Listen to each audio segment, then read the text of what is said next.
versus Clinton race could end up being a lot closer than a lot of experts think. That new poll we talked about from Quinnipiac University, 3 swing states, shows very little separation between the two.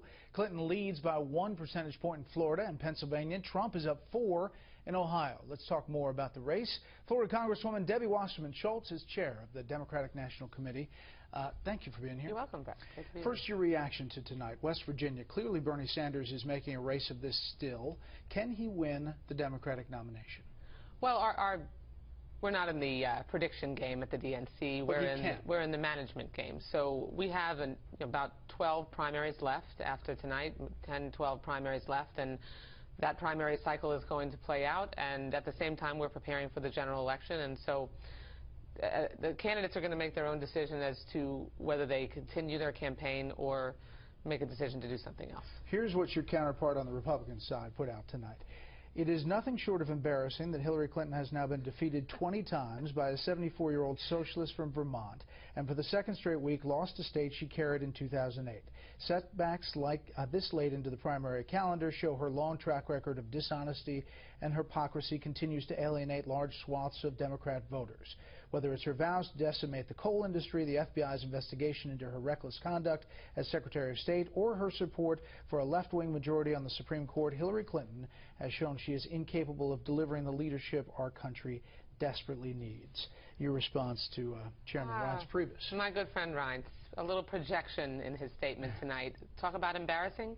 What's embarrassing is that the Republican presumptive nominee, Donald Trump, doesn't have the support of the Speaker, his own Speaker of the House, doesn't have support of either Bush president, has many United States senators and candidates questioning or outright rejecting that they're going to attend their own party's convention because Donald Trump is radioactive, and they know it. Reince Priebus knows it, and the problem that they have is staring them right in the face. 3% of voters coming out of Nebraska in an exit poll tonight that are Republicans said they thought that they would eventually unify. That's what's embarrassing. Will you look at those Quinnipiac numbers, though, and those are swing states. Are you surprised by how well Donald Trump's doing? Well, at this point, the national polls are it's a little early to be hanging your hat on national polls, but the polls that I have seen across the board, the Quinnipiac result is an outlier, but I'm in May, not one that puts a lot of stock in the polls. Let's go back. If we're going to cite polls, there was a poll done by a very reputable polling firm, the Ben Dixon firm in South Florida, and their poll showed Donald Trump being trounced by Hillary Clinton if she were the nominee in Miami-Dade County.